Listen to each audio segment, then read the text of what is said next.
Have you ever found yourself reorganizing your to-do list in the middle of the night? Or felt guilty for taking a break, even after a long, exhausting day? Anxiety doesn't always show up as panic attacks or racing thoughts. Sometimes it wears the mask of responsibility, commitment, or productivity. And because of that, it often goes unnoticed, even when it's screaming on the inside.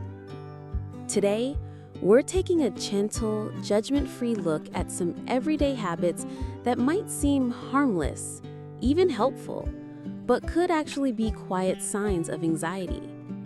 Understanding how your mind and body try to ask for help, even in subtle ways, is the first step toward breaking the cycle of emotional burnout. So take a deep breath, get comfortable, and let's explore this together. A lot of people think anxiety only looks like shortness of breath or full-blown panic attacks. But there's a kind of anxiety that adapts. It hides in plain sight within our routines. It disguises itself as perfectionism, the need to stay in control, or the pressure to be on top of everything all the time. And the more praise you get for being so organized or so focused, the harder it is to notice how much it's actually draining you. Let's start with something that seems super productive: to-do lists. There's nothing wrong with having a list, but when you catch yourself making lists within lists or adding tasks just to have the satisfaction of checking them off, it might be a sign your brain is desperately trying to stay in control. That quick hit of relief from ticking something off starts to feel like a need. And what you're really trying to avoid is the silence, the stillness, the emptiness. Beneath all that urgency, there might be fear. Fear of stopping and finally facing what you've been feeling.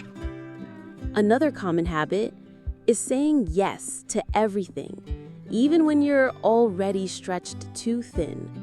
On the surface, it looks like kindness or collaboration, but often it's anxiety in disguise. Fear of rejection, fear of letting someone down, fear of being seen as difficult or forgotten. So you take on more than you can handle, and bit by bit, you burn out. Every forced yes is a quiet no to yourself. That too is anxiety. Do you ever replay old conversations in your head? That thing you said that didn't come out right, the way someone looked at you. Your mind loops through it all, trying to rewrite the past, catch mistakes, or predict judgment. This is called rumination.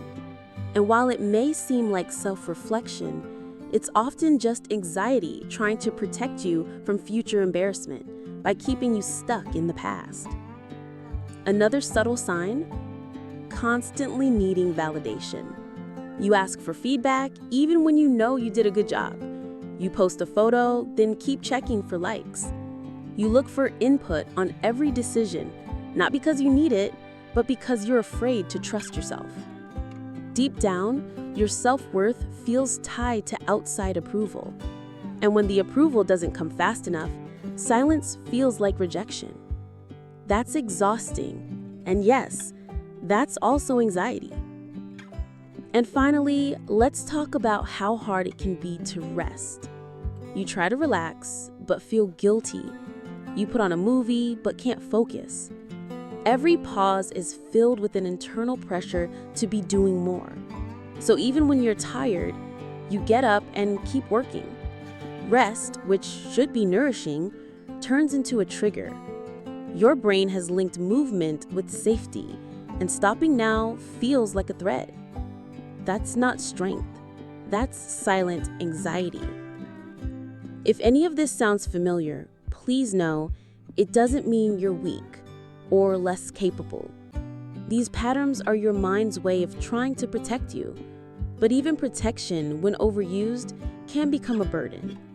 And now that you're starting to notice these signs, you've already taken the first step toward breaking free from autopilot and reconnecting with yourself. Let's recap the 5 quiet signs of anxiety we talked about. 1. Endless checklists without real breaks. 2. Saying yes to everything out of guilt. 3. overthinking small mistakes or past conversations. 4. Constantly seeking validation. And 5. Feeling guilty for resting.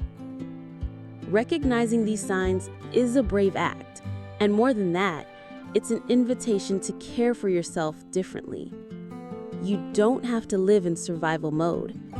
Functioning isn't the same as truly being well. And if you've made it this far, it means you're ready to start listening to yourself with more compassion.